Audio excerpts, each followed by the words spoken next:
question and the answer to it. Her question is, does God sleep? Which is a really good question. And God doesn't sleep, but he does rest. And we're going to talk about that. And the very first book of the Bible in Genesis, it tells us that God created the heavens and the earth. And it goes through and describes bit by bit just how that happened. God said, let there be light, and there was light. Then there let there be a space between the waters to separate the water from the water. Then let the water under the sky be gathered.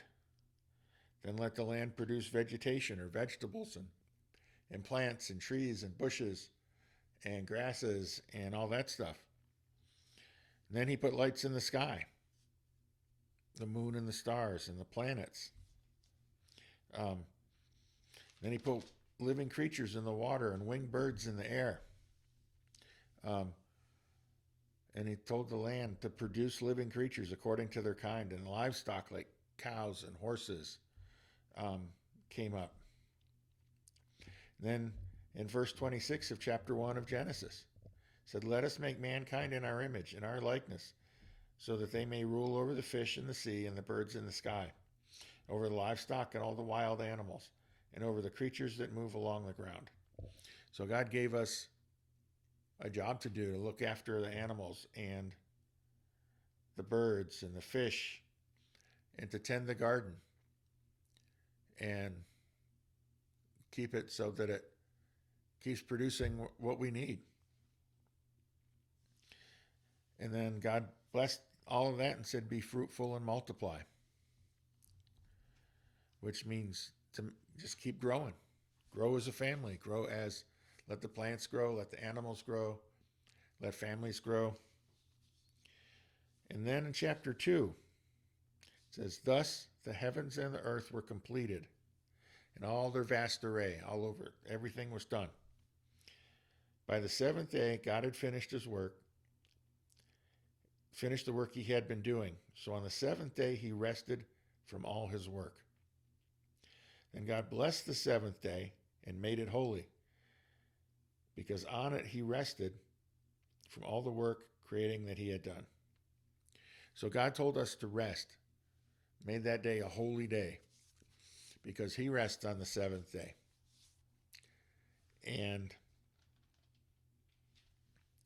the word that is used for rest is a Hebrew word that we get the word Sabbath from. And Sabbath means a day of rest.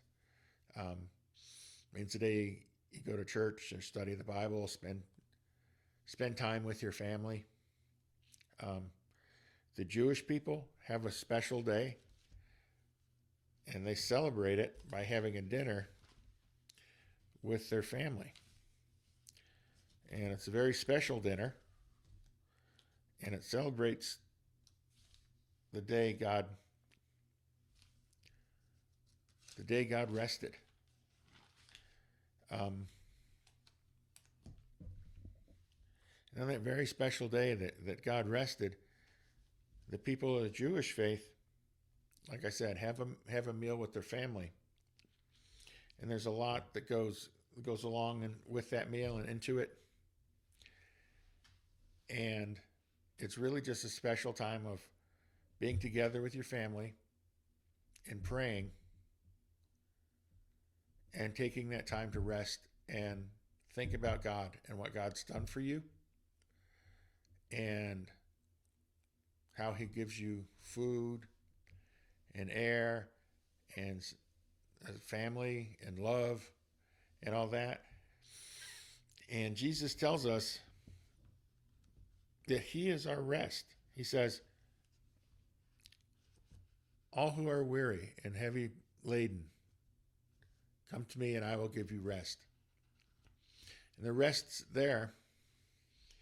And we find that in the book of Matthew in the New Testament, in chapter 11 and verse 28, where Jesus says, come to me, all you who are weary and burdened, and I will give you rest. And rest there, the word that they use to translate to mean rest, means patience and quiet and peacefulness. So that's what we look for when we rest with God or rest with Jesus, is that calm, peaceful time that you find in your family. And then you eat a meal together, and that's how we celebrate God resting. He doesn't sleep because he's got a lot to do. But it's important that he rests, and he made a holy day to make sure that we have a day to rest. And that can be whatever day you need to rest in. It could be, traditionally, it's a Saturday or a Sunday. But yeah, that was a very good question, and I hope that helped answer it. But like I said, God's very busy. He does not rest or does not sleep, but he does rest. And he made the day of rest a holy day so that we can have time with family and to learn about God and to do things together. Thank you very much. God bless, and have a great, great day.